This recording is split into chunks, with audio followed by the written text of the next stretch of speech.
Shalom Bapak Ibu yang diberkati Tuhan, kita jumpa kembali dalam FF Osaka Filmon Wongso Fellowship obrolan santai keluarga Allah. Malam hari ini kita akan diberkati dengan pelayanan firman yang dibawakan oleh hambanya, Pastor Solmiman Saud dari San Francisco, USA, yang akan membawakan eksposisi 1 Tesalonika 5. Untuk hambanya, Amin, Pastor amin. Solmiman, kami berikan waktunya. Silahkan, Pastor. Ya, selamat malam Bapak-Bapak, Ibu semua sekalian yang dikasih Tuhan ya. Senang sekali boleh ketemu, diberi kesempatan untuk share firman Tuhan. Hari ini kita akan melihat di dalam 1 Tesalonika. Yang saya percaya kalau hari ini masuk ke pasal 5, saudara sudah baca atau renungkan semuanya, sharing dari pasal 1 sampai pasal 4. Kalau kita perhatikan di sini bahwa di surat Tesalonika ini yang pertama, kalau Alkitab kita ada 2, 1 dan 2 Tesalonika. Yang pertama itu dimulai dengan berkat. Ya, Paulus memulai di 1 pasal 1 dikatakan dari Paulus, Silvanus dan Timotius kepada jemaat orang-orang Tesalonika yang dalam Allah Bapa, Tuhan Yesus Kristus, anugerah dan damai sejahtera menyertai kamu. Nah, di pasal 5 ini merupakan pasal penutup yang merupakan eh, berkat juga nanti akan ditutup oleh Paulus itu kayaknya semacam patron daripada Paulus menulis surat-surat ya. Nah, saya mengajak kita memperhatikan ayat di Alkitab kita. Saya akan bacakan beberapa ayat, tidak sekaligus ya. Pasal 5 ayat 1, Lembaga Alkitab Indonesia memberikan judul berjaga-jaga. Ya. Sedangkan di bagian Alkitab terjemahan lain ada yang tulis itu eh, seperti menanti atau siap untuk hari Tuhan gitu ya. Ayat pasal 5 ayat 1. Tetapi tentang masa dan waktu, saudara-saudara, tidak perlu dituliskan kepadamu. Karena kamu sendiri tahu benar-benar bahwa hari Tuhan datang seperti pencuri pada malam. Apabila mereka mengatakan semuanya damai dan aman, maka tiba-tiba mereka ditimpa oleh kebinasaan, seperti seorang perempuan yang hamil ditimpa oleh sakit bersalin. Mereka pasti tidak akan luput. Tapi kamu, saudara-saudara, kamu tidak hidup dalam kegelapan, sehingga hari itu tiba-tiba mendatangi kamu seperti pencuri. Ayat yang kelima, karena kamu semua adalah anak-anak terang dan anak-anak siang, kita bukanlah orang-orang malam atau orang-orang kegelapan. Sebab itu, baiklah jangan kita tidur seperti orang-orang lain, tapi berjaga-jaga dan sadar. Sebab mereka yang tidur, tidur waktu malam, dan mereka yang mabuk, mabuk waktu malam. Tapi kita yang adalah orang-orang siang, baiklah kita sadar, berbaju zirahkan iman dan kasih, dan berketopongkan pengharapan keselamatan. Karena Allah tidak menetapkan kita untuk ditimpa murka, tetapi untuk beroleh keselamatan melalui Tuhan kita, Yesus Kristus yang sudah mati untuk kita, supaya entah kita berjaga-jaga, entah kita tidur, kita hidup bersama-sama dengan Dia. Karena itu, kuatkanlah seorang akan yang lain dan saling membangunlah kamu seperti yang memang kamu lakukan. Nah, saudara, di pasal 4 bagian terakhir, barangkali kemarin saudara sudah pelajari tentang kedatangan Tuhan. Ya, tentang kedatangan Tuhan. Paulus pernah ke Tesalonika, ya. Jadi kalau misalnya di dalam Matius, ya, pasal 24, kalau kita perhatikan, maksud saya di dalam, ya, Matius pasal 20, Matius 24, di situ ada bicarakan tentang bagaimana Paulus ada singgah di Tesalonika itu, ya, kira-kira, atau di Kisah Rasul, ya, Kisah Rasul 17 itu. Ada singgah di Tesalonika itu beberapa hari. Ya. Jadi dia singgah di sana, sempat mengajar, ya, walaupun diterjemahkan dengan berdebat, tapi sempat mengajar kepada mereka tentang kedatangan hari Tuhan. Di sini dimulai dengan tetapi, ya, berarti akan kedatangan Tuhan dan sebagainya itu, karena itu ayat yang pasal 4 ayat yang 18 adalah, karena itu hiburkanlah seorang akan yang lain dengan perkataan ini, tetapi tentang masa dan waktu. Dikatakan tidak perlu dituliskan karena kamu sudah tahu. Ya, karena sudah pernah diajarkan. Kira-kira demikian. Nah, di sini ingin dikatakan bahwa tentang hari Tuhan yang merupakan misteri, secret, rahasia, tidak ada yang tahu, gitu ya. Ibarat pencuri datang pada waktu malam, yang artinya tanpa permisi, tanpa pemberitahuan, dan tidak terduga. Itu ciri-ciri khasnya. Maka Lembaga Alkitab Indonesia memberikan terjemahannya dengan berjaga-jagalah, berjaga-jaga, karena hari Tuhan itu. Nah, kalau kita mau coba lihat ke ayat ketiga, dikatakan tidak seorang pun, ya, ada di sini katakan mereka pasti tidak akan luput. Dalam terjemahan bahasa Indonesia sehari-hari dikatakan tidak seorang pun dapat lolos. Artinya semua akan mengalaminya. Ya. Semua manusia yang hidup ciptaan Tuhan akan mengalami ini. Apabila mengatakan semuanya damai aman, maka tiba-tiba, jadi itu tanpa diduga, seakan-akan damai aman, tapi tiba-tiba. Karena memang datangnya itu pada waktu malam dan rahasia tanpa diketahui. Dan itu berbicara tentang eh, kebinasaan. Ya. Tiba-tiba datang, timpa kebinasaan. Nah, saudara, di dalam kembali ke ayat 2 dikatakan, hari Tuhan itu diulangi lagi seperti pencuri pada waktu malam, yang artinya dia itu eh, merupakan eh, satu yang tanpa diketahui dan tidak pernah diceritakan, sebab kalau seorang pencuri datang diceritakan maka sudah tahu gitu, gak ada surprise-nya gitu, ya, bukan surprise lagi, ya. Nah, yang menjadi masalah adalah walaupun pemberitahuan ini sangat penting tentang kedatangan Tuhan, namun orang-orang di Tesalonika itu rupanya sebagian orang menganggap hal ini biasa. Maka seakan-akan aman, seakan-akan damai, dan sebagainya.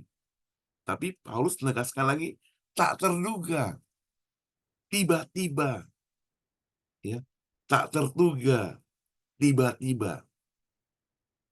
Nah, di ayat keempat dikatakan, tetapi saudara-saudara kamu tidak hidup dalam kegelapan.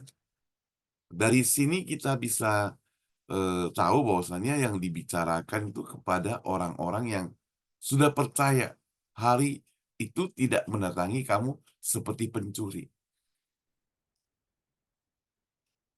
Tiba-tiba tiba-tiba mendatangi kamu seperti pencuri. Karena kamu semua adalah anak-anak terang dan anak-anak siang. Kita bukanlah orang-orang malam dan orang-orang kegelapan.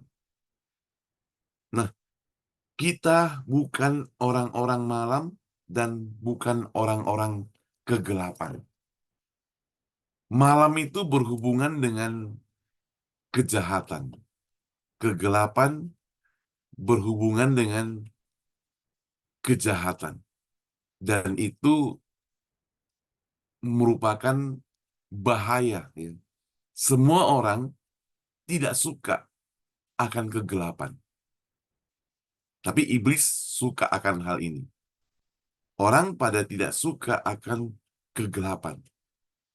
Nah, dalam menanggapi hal ini, saudara, maka Paulus membedakan ada anak-anak terang, anak-anak siang, anak-anak kegelapan. Maka, jadi kalau kita mau perhatikan di sini, secara umum bahwa di dalam kegelapan itu tentunya banyak hal yang tidak terduga, ya, banyak hal yang tidak terduga akan terjadi, dan kegelapan itu tidak disukai. Itu sebabnya maka kita sebagai umatnya kalau diaplikasikan pada zaman sekarang, kita butuh terang. Karena terang yang menyinari. Dan terang itu selalu menang. Setitik terang aja tetap menang terhadap kegelapan. Ya, sedikit sebatang lilin saja itu akan menang terhadap kegelapan.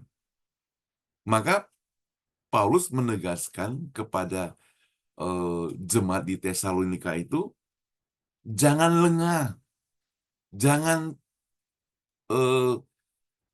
tidak siap gitu ya, harus selalu siaga. Maka di sini diterjemahkan dengan sebab mereka yang tidur, ada kata tidur, sebab mereka yang tidur di terjemahan lain diterjemahkan dengan kata mati gitu ya. Maka sebab mereka yang tidur, tidur waktu malam, dan mereka yang mabuk, mabuk pada waktu malam. Tidur dan mabuk itu ada sedikit persamaan. Sama-sama tidak sadar. Sama-sama tidak mengetahui. Apalagi orang yang tidur dengan nyenyak, lelap, capek. Dia tidak mengetahui apa yang terjadi. Bahkan kebakaran pun bisa saja tidak terjadi. Apalagi orang yang mabuk. Dia makin benar-benar tidak sadar. Ya. Nah, inilah merupakan satu satu peringatan buat yang tidur, yang mabuk waktu malam, ya, tidur waktu malam. Tapi kita yang adalah orang-orang siang, baiklah kita sadar.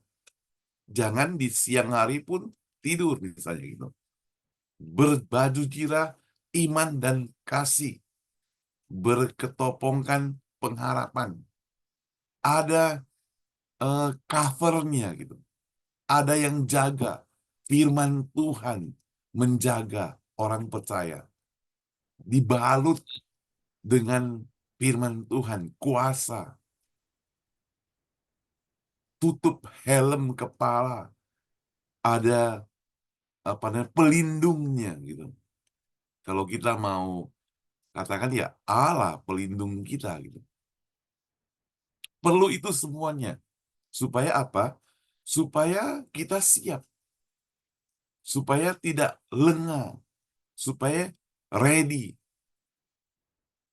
Saudara, hari Tuhan itu kalau mau diaplikasikan dalam kehidupan kita hari ini, saudara, kalau sebagai jemaat yang ada di eh, Osaka ya, Osaka ini, maka peringatan daripada Paulus ingin katakan kepada kita bahwa, jangan lengah. Hari Tuhan itu akan tiba, pasti. Tapi nggak tahu kapan ya. Jadi dia pasti akan tiba dan akan tiba. Kemudian pasti tiba, akan tiba dan belum tiba. Kita belum tahu kapan. Itu sebabnya harus selalu siap. Siap untuk apa? Karena siap untuk mengerjakan tugas panggilan Tuhan tentunya sebagai anak Tuhan. Siap untuk memenuhi amanat yang Tuhan berikan kepada kita. Yang menjadi pertanyaan, saudara, apakah kita siap? Saudara, belajar firman Tuhan seperti kita di grup ini sebenarnya bagus ya, karena kita sama-sama kita belajar, sama-sama kita mencoba untuk mengerti. Sebagian mungkin kita sudah tahu menguatkan iman kita, karena kita juga melayani. Tapi yang satu soal bagi kita, apakah kita hanya belajar untuk diri kita sendiri, untuk iman kita sendiri saja, atau kita mau jadi berkat membagi bagi orang lain. Paulus ingin katakan waktunya sudah tiba dan akan tiba, pasti tiba dan tidak tahu kapan. Segera akan tiba, sudah mepet. Jangan duduk diam saja gitu. Belajar boleh, mari kita maju, kita pergi. Kita juga perlu ceritakan kepada orang lain. Nah, karena di dalam kita percaya kepada Tuhan Yesus itu ada pengharapan. Ayat yang ketujuh, sekali lagi, mereka tidur malam, dan mereka mabuk waktu malam. Tetapi kita adalah orang-orang siang, baiklah kita sadar, berbaju jirakan iman dan kasih, berketopongkan pengharapan dan keselamatan. Jadi berbaju jira iman, ada kepercayaan penuh kepada Dia, full ya, eh, mempercayakan hidup kita juga kepada Dia gitu. Tapi bukan yang kaku gitu. Ada kasihnya gitu. Kasih itu menyebabkan orang tidak kaku gitu. Maka Tuhan itu tidak kaku. Dia itu adil, tapi juga Dia itu adalah kasih. Kalau zaman sekarang itu mesin komputer itu semua pakai alat-alat teknologi itu kaku sekali. Saya masih ingat waktu saya baru tahun pertama pindah dari Surabaya ke Amerika, anak-anak masih kecil, terutama yang kecil itu masih umur 1 tahun. Jadi kita lewati kira-kira 2 tahun lebih, ya. Kemudian masuk 3 tahun, mau masuk ke 4 tahun, anak saya itu mau sekolah. Gitu. Di sini sebelum 4 tahun ada, ya masih kecil-kecil gitu, boleh ada namanya preschool, head start namanya gitu ya. Pemerintah itu akan bayar ke kita gitu ya. Pemerintah bayar. Kalau kita itu low income. Nah, sebagai hamba Tuhan, pendeta yang di Amerika itu low income gitu. Itu sebabnya Maka saya pikir saya bisa daftarkan anak saya dengan gratis. Saudara, waktu masuk ke aplikasi gitu, ternyata apa yang saya terima dari total gaji saya itu lebih $50, saudara. Nggak boleh. Karena gara-gara lebih 50, nggak boleh, saudara.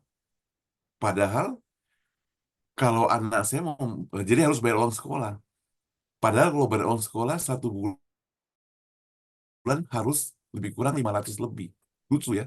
Jadi gara-gara 50 nggak boleh. Gara-gara digajiku tambah 50 aja nggak boleh. Ya, akhirnya anak saya nggak masuk sekolah lah. Waktu itu ya belajar di rumah, tapi sampai hari ini puji Tuhan ya sudah tamat juga.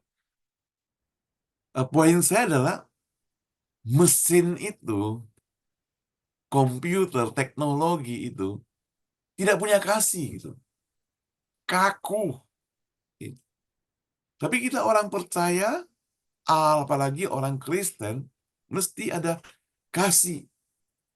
Ada firman Tuhan, satu pihak yang kuat begitu, menjaga iman kita, tapi kita juga punya kasih yang bisa menolong, mengasihi, membantu orang lain. Tapi jangan salah, kita juga perlu menjaga diri karena kadang-kala terlalu baiknya kita bisa ditipu orang juga. Kita bisa ditipu karena saking baiknya kita. Ya, ada seorang motivator, saya nggak tahu dia motivator atau hamba Tuhan nih. Tapi menarik, saudara. Dia katakan kita bantu orang itu boleh saja. Karena firman Tuhan juga mengajar kita membantu orang. Waktu kita bantu pertama kali, orang bilang, terima kasih, kamsia, kamsia, suun, suun, kalau di Jawa gitu. Kita bantu lagi kedua kali, orang itu sudah mulai antisipasi. Oh, ternyata orang ini baik ya. Sekali bantu, dia masih bisa bantu. Ketiga kali bantu, ulahnya sudah mulai gitu. Ya. Dia sudah pikir ini merupakan haknya orang itu bisa bantu aku. Keempat kali, waktu kita bantu lagi, oh ternyata dia terima bantuan itu karena dia orang itu berkewajiban bantu aku. Berikut ketika kita tidak bantu dia lagi, stop, dia akan benci kita. Padahal banyak hal yang kita perbuat untuk dia 1, 2, 3, 4 kali, dan kelima kali, stop, dia langsung marah. Saudara, kadang-kala kita perlakukan Tuhan itu seperti demikian, saudara, tanpa kita sadari. Terima berkat, puji Tuhan, terima berkat, puji Tuhan, terima berkat. Sampai-sampai kita pikir Tuhan itu wajib memberikan berkat pada kita. Dan kita berhak menerima berkat dari Tuhan. Kita pikirnya demikian. Dan kita pikir Tuhan wajib jaga pada kita. Sampai kita tuh kadang-kadang seperti kurang ajar yang orang lain kepada Tuhan ya. Tuhan, saya mau pergi keluar kota, tolong jaga rumahku. Doanya seperti demikian. Begitu kita mengalami masalah, sakit, langsung Tuhan, tanda kutip, dibenci. Mengapa mengapa engkau tinggalkan aku? Itu berarti begitu kaku, gitu ya. Tidak ada pemahaman kita sebagai orang percaya kalau seperti itu. Di grup itu nggak ada. Saudara yang saya kasih Tuhan, di ayat 9 dikatakan, karena Allah tidak menetapkan kita untuk ditimpa murka. Jadi, kita bukan untuk ditimpa murka, ada kasih. Kita sudah ada keselamatan melalui Tuhan Yesus kita, Yesus Kristus, yang sudah mati untuk kita, supaya entah kita berjaga-jaga, entah tidur, kita hidup bersama-sama dengan Dia. Paulus ingin katakan kepada kita, hai orang percaya, hai orang Kristen, hai orang yang sudah mengaku Yesus sebagai Tuhanmu, engkau ini dipelihara Tuhan, dijaga, baik pagi, siang, maupun malam. Waktu berjaga-jaga, entah waktu tidur, Dia bersama-sama dengan engkau. Itu sebabnya dikatakan, kuatkanlah seorang yang akan yang lain, saling membangunlah. Kamu seperti yang memang kamu lakukan. Jadi karena kamu sudah dipelihara, kamu sudah mendapatkan semuanya itu. Sekarang tugasnya adalah kuatkanlah yang lain. Kalau kamu kuat, kuatkanlah yang lain. Orang lain juga harus mendapatkan itu. Wah, ini satu peringatan buat kita kalau kita hidup masih egois ya. Kita perlu, karena untuk menguatkan yang lain itu perlu pengorbanan, menguatkan yang lain itu perlu apa? Perlu waktu, perlu kesabaran. Kadang mungkin perlu modal, ya, perlu biaya. Itu merupakan peringatan Rasul Paulus kepada jemaat Tesalonika untuk berjaga-jaga. Nah, kemudian dia tutup dengan nasihat, karena ini merupakan penghujung daripada suratnya yang pertama, maka dia tutup dengan nasihat-nasihat. Saya akan bacakan. Ini simple, praktis nasihat-nasihat saja. Kami minta kepadamu, saudara-saudara, supaya kamu menghormati mereka yang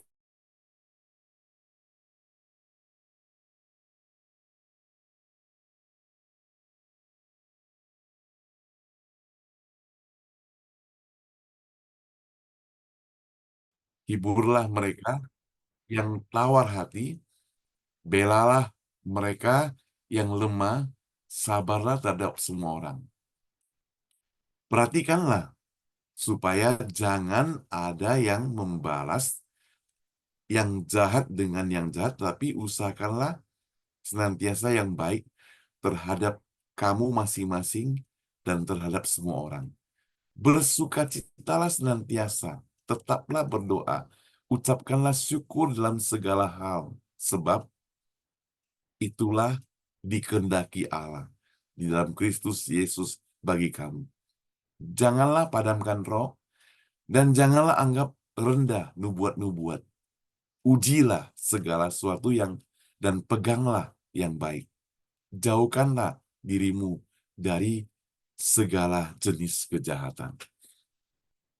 Jadi, dari ayat 12 sampai 19 merupakan nasihat Rasul Paulus yang sangat praktis. Dikatakan hormati pemimpinmu, ya, karena pemimpin itu mungkin, ya bukan mungkin, pemimpin itu juga manusia yang punya kelemahan, punya kesalahan, ya, punya apa namanya, punya dosa, dan itu perlu nanti bagian akhir Paulus malah minta mereka berdoa untuk dia. Jadi perlu dikatakan hormati mereka yang bekerja keras, yang sudah banyak melakukan banyak hal, yang sudah banyak menasehati engkau dan saya gitu. Dan hidup selalu damai sejahtera. Soalnya hidup damai sejahtera itu maksudnya hidup damai seorang dengan yang lain itu bisa panjang umur, saudara. Kenapa? Karena kita tidak hidup dalam kebencian. Ketika kita tidak berdamai, itu berarti penuh dengan kebencian, penuh dengan kemarahan, dan tidak sejahtera. Kalau ayat 14 dikatakan, Dia juga nasihati kita, saudara, supaya satu peringatan, katakan, supaya tegurlah mereka yang tidak mau bekerja. Tapi sebagai orang percaya tentunya tegur itu pastilah bukan tegur yang apa namanya, yang sembarangan. Ya, kalau dikatakan mau tegur mereka yang hidup supaya dengan tertib, misalnya eh, berarti tegur mereka supaya apa? Supaya mereka itu boleh kembali ke relnya. Sorry tadi ya, Alkitab yang saya pegang ini Alkitab terjemahan yang baru ya. Ya, jadi mungkin agak beda sedikit, tapi nggak apa-apa.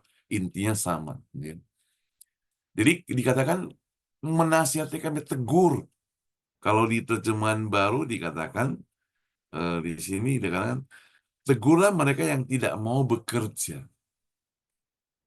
Maka di dalam eh, terjemahan baru punya apa namanya, edisi 2 lah maksud saya. Yang saudara pegang tuh edisi 1, misalnya edisi 1 berarti tegurlah mereka yang hidup dengan tidak supaya mereka hidup dengan tertib, ya, supaya hidup dengan tertib. Nah, bagaimana lagi supaya mereka itu jangan tawar hati? Supaya apa? Supaya mereka membela yang lemah dan perlu sabar. Sabar itu sabar itu kalau di dalam saya mungkin pernah atau selalu pernah mendengar, saya pernah share terjemahan Alkitab kita, sabar itu artinya penderitaan yang panjang gitu. Long suffering itu sabar. Jadi sabar itu harus menderita. Sudah pastilah orang yang sabar itu harus menderita. Sabar itu bukan bicara tentang berapa lama kita menunggu teman kita yang mau datang karena satu janji, bukan. Sabar itu bukan sekedar menunggu pesawat kita delay 5 atau 6 jam, bukan.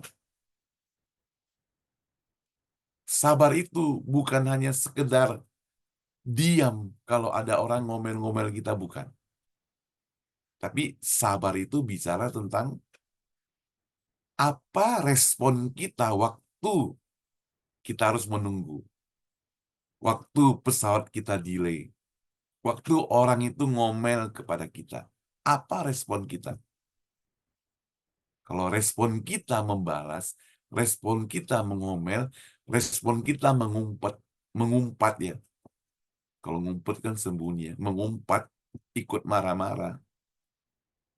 Itu berarti kita tidak sabar. Walaupun kita berhasil menunggu. Ya. Maka firman Tuhan katakan, bersukacitalah senantiasa. Hanya orang yang sabar, hanya orang yang tidak menyimpan kemarahan, hanya orang yang tidak menyimpan dendam, hanya orang yang tidak menyimpan kejahatan, hanya orang yang bisa membantu orang lain, yang bisa merasakan bersukacita senantiasa. Saudara, kata bersukacita senantiasa itu sangat gampang kita ucapkan. Tapi sebenarnya sulit kita praktekkan. Waktu kita sakit, waktu kita bokeh, istilah bangkrut, waktu kita ada masalah dalam hidup kita, kalau anak kita tidak naik kelas, waktu ada kesulitan yang terjadi, pencuri masuk rumah kita dan sebagainya, kadang bisa merebut sukacita. Waktu mobil kita ditabrak orang, waktu halaman parkir kita diserobot orang misalnya, sukacita kita bisa hilang. Tapi firman Tuhan oleh Rasul Paulus, dia mau katakan, bersukacitalah senantiasa. Itu berarti perlu sabar, perlu mengalah, tetaplah berdoa. Kadang kita pikir itu, oh gampang lah ini ya, hanya bersabar aja kok, sukacita kok. Ya. Belum tentu, saudara. Waktu kita melihat orang lain itu dipuji, orang lain naik pangkat, tetangga itu punya rumah baru, mobil baru, kaya, anaknya sukses, naik pangkat, perusahaannya tambah besar.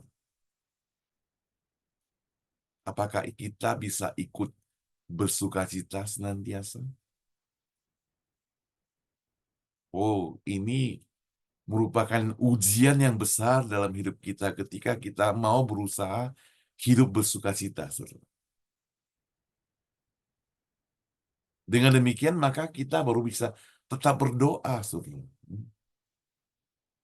Hati kita ada simpan masalah, sulit untuk berdoa. Makanya firman Tuhan katakan, bebaskanlah, bereskan dulu semua persoalanmu, dosa-dosamu, baru datang berdoa. Berdoa senantiasa.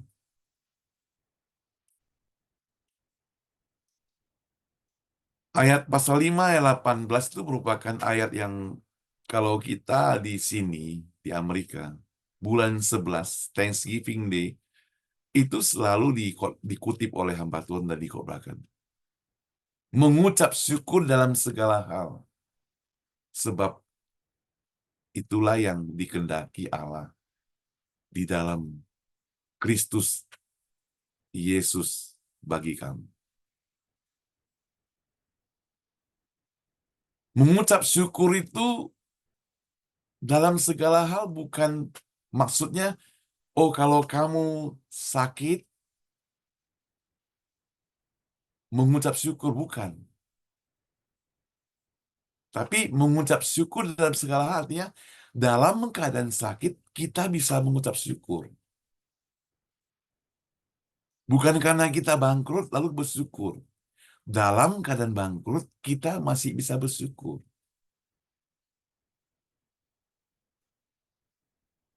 Bukan karena ada masalah, bukan karena kita bersyukur untuk segala masalah itu, bukan. Dalam keadaan bermasalah, kita juga bisa bersyukur. Jadi, dalam keadaan kita bisa bersyukur. Dalam keadaan apa saja. Jadi, lebih bagus mungkin bersyukurlah dalam segala keadaan. Ya, jangan padamkan roh. Tetap berkobar. Oh, ini nasihat-nasihat yang sangat mendalam, saudara. Kalau kita bisa mempraktekkan dalam hidup kita di pasal yang kelima, 15 sampai 22 itu, rasanya kita tanda kutip sempurna jadi orang percaya. Jangan anggap rendah nubuat-nubuat. Saudara, kata nubuat di sini bukan asal-asal. Ya, nubuat itu merupakan sharing firman Tuhan yang kita dengar sehari-hari atau melalui firman Tuhan oleh hamba Tuhan atau orang yang dipercayakan membawakan dan sebagainya. Jangan anggap rendah karena sudah kita mulai dengan doa, sudah kita serahkan pada Tuhan supaya Tuhan menjaga mulut orang yang menyampaikan itu. Waktu saya masih pemuda, ada seorang teman sampai hari ini juga saya pernah ketemu pengalaman dengan jemaat. Apa yang kita khotbahkan di mimbar? Seperti ada yang dengar di sini, oh, habis turun dari mimbar, ketemu, oh Pak Pendeta itu sindir-sindir aku, ngomong-ngomong aku. Emangnya segampang begitu ya di dalam firman Tuhan tuh sindir khusus satu orang enak kali dia ya. Jadi firman Tuhan dipersiapkan hanya untuk dia. Jemaatnya kira-kira 100, masaannya untuk satu orang. Bagaimana respon kalau saya sebagai jemaat ada firman Tuhan yang tepat mengena saya gitu. Soalnya di sini ada pendeta, banyak beberapa pendeta. Waktu kita belajar tentang homiletik, tentang ilmu berkhotbah, ada satu hal yang harus kita pelajari dalam menyampaikan firman Tuhan. Artinya firman Tuhan disampaikan itu harus mendarat. Mendarat artinya penerima itu harus mengerti, bukan di awang-awang. Dia harus mengerti dan dia merasakan dalam hidupnya. Jadi kalau saudara dan saya pergi ke gereja, dengarkan firman Tuhan, kemudian firman Tuhan itu sampai menyentuh hidupku, itu berarti firman Tuhan itu kan hidup ya.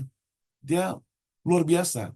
Di tulisan yang mati, tapi firman Tuhan sampaikan dengan hidup, menyentuh kita, menegur kita, mengubah kita. Jadi janganlah anggap rendah itu.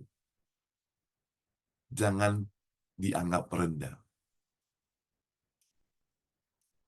Tapi sekali lagi harus sesuai dengan firman Tuhan. Tidak boleh yang eh, melenceng. Saya ada tiga part secara pendek di video YouTube kami renungan harian. Saya bikin gitu tentang saksi Yehova. Karena apa? Saya tergerak karena Sabtu lalu, Sabtu ya, Jumat lalu ada 2 orang gedor-gedor pintu rumah. Sudah sering sih, tapi beda-beda orangnya. Dia share tentang saksi Yehova kepada saya. Padahal saya sudah bilang saya pendeta. Tetap aja mau di-share. Seakan-akan maksakan begitu. Nah, lalu saya selesai itu, saya tergerak untuk sharing tentang saksi Yehova. Jadi kalau selama firman Tuhan yang disampaikan itu tidak sama dengan Alkitab, ya perlu kita uji. Kita pegang yang baik. Baik itu mestinya terjemahkan benar lah ya. Pegang yang benar. Karena yang baik belum tentu benar. Ya. Jauhkan dirimu dari segala kejahatan. Ini merupakan nasihat praktis buat kita semua. Paulus menutup dengan salam, saudara. Ini salam penutup. Tadi saya mulai dengan salam pembukaannya.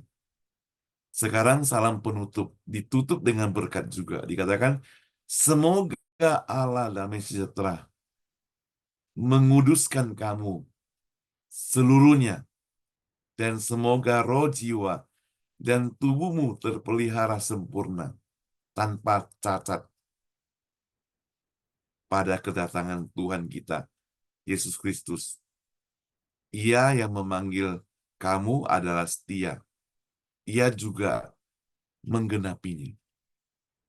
Jadi, disuruh kita tetap berjaga-jaga. Saudara perhatikan, ada berulang-ulang di pasal 5 ini, dia tulis senantiasa, terus-menerus, selalu, tetap berjaga-jaga. Dan satu hal 25, ini ingat saudara-saudara, doakanlah kami. Paulus minta jemaatnya mendoakan dia.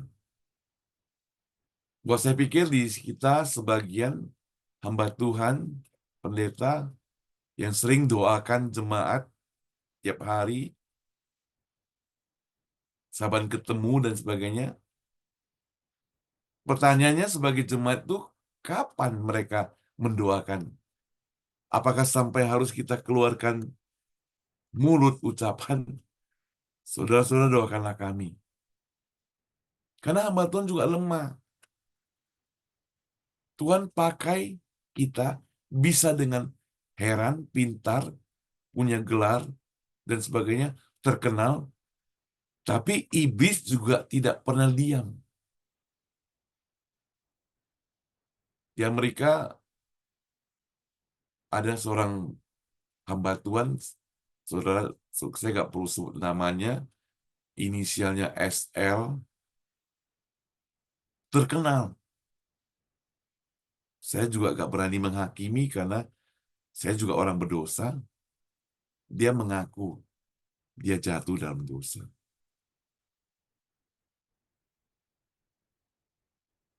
Gentleman dia mengaku. Karena ada banyak orang yang berdosa tapi tidak mengaku. Dan orang tidak tahu. Dan dia katakan, saya ini sekarang bukan pendeta lagi. Sangat sedih memang. Orang pintar, orang hebat, orang berpengaruh, orang terkenal. Tapi inilah saudara, kita perlu doakan hamba-hamba Tuhan, orang-orang yang melayani, orang-orang yang memimpin. Karena apabila mereka jatuh, pengaruhnya sangat besar. Doakanlah kami.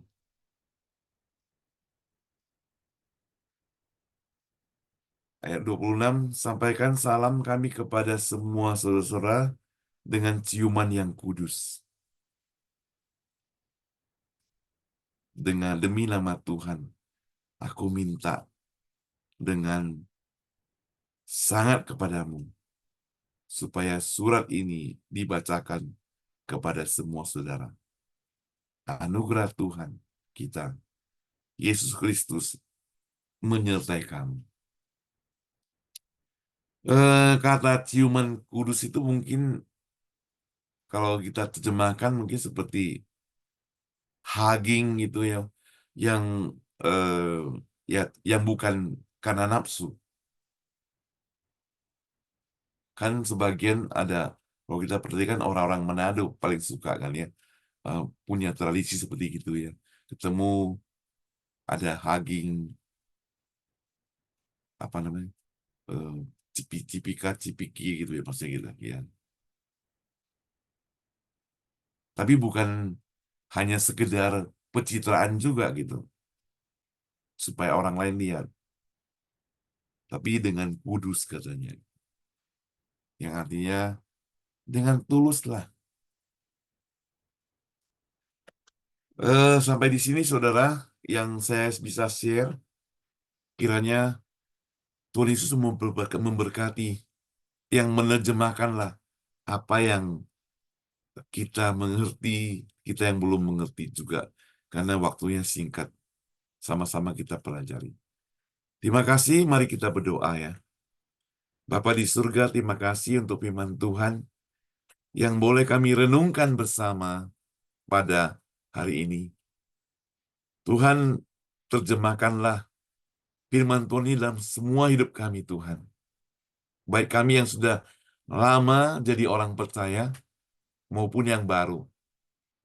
Maupun kebetulan kalau ada orang-orang di luar sana yang tidak ikut persekutuan pada malam hari ini yang nantinya mendengar, ataupun ada orang-orang baru yang mendengar, biarlah kami mau sadar bahwa firman Tuhan itu hidup. Firman Tuhan bisa mengubah, dan kita harus senantiasa berjaga-jaga. Waktu Tuhan datang, semua orang tidak tahu. Jadi kalau kita belum percaya pula hari ini, kita perlu segera percaya, bukan tunggu. Berkati Tuhan persekutuan ini, setiap orang yang rajin mengikuti ini, berkati keluarga mereka, pelayanan mereka, hidup mereka, agar Sampai Tuhan datang, mereka tetap setia kepadamu. Dalam nama Tuhan Yesus berdoa. Amin. Makasih, Tuhan berkati kita semua. Amin, amin. Terima kasih, Tuhan Yesus memberkati. Terima kasih Pastor yang sudah Terima kasih, menyampaikan Pastor. firman Tuhan. Ya, Apakah Pastor masih ada waktu? Kalau ada teman-teman yang mau bertanya, mungkin 1-2 pertanyaan. iya. Silakan Bapak Ibu yang mau bertanya atau yang mau menambahkan. Saya berikan waktu.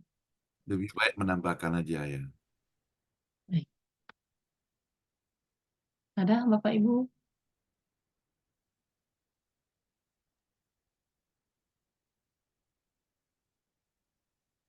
Pak Anfal silakan.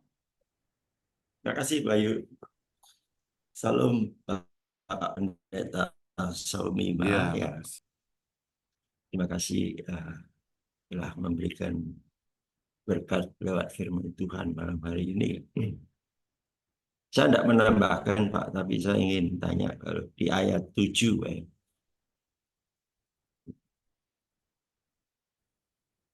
sebab mereka yang tidur waktu malam dan mereka yang mabuk waktu malam. Jadi ada dua, kalau saya simpulkan di sini ada dua macam orang yang tidur waktu malam dan ada orang yang tidak tidur tapi mabuk, gitu Pak pengertiannya.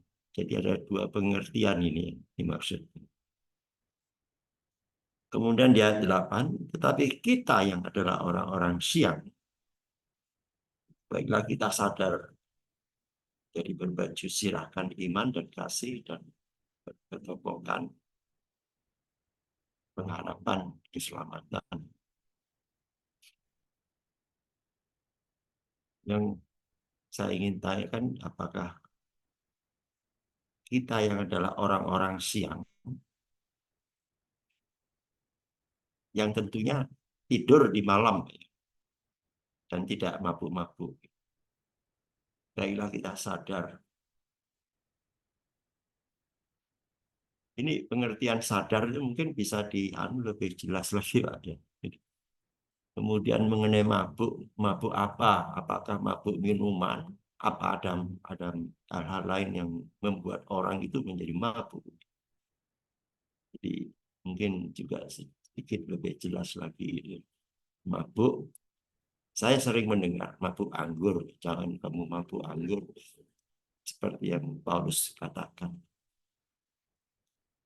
Jadi yang ingin saya tanyakan, apakah mabuk hanya sebatas anggur atau lain-lainnya, gitu kira-kira apa saja yang membuat orang mabuk sehingga mereka menjadi orang yang bagian pada orang-orang yang meninggalkan, yang memadamkan roh, seperti ayat selanjutnya, jangan engkau memadamkan roh. Itu saja Pak, mungkin. Terima kasih sebelumnya. Ya, terima kasih Pak ya. Tadi bicara tentang tidur ya, pada waktu malam ataupun mabuk ya. Kalau karena ditanya mabuk apa ya, sekarang sama-sama kita tidak tahu ya, kita tafsirkan bisa mabuk.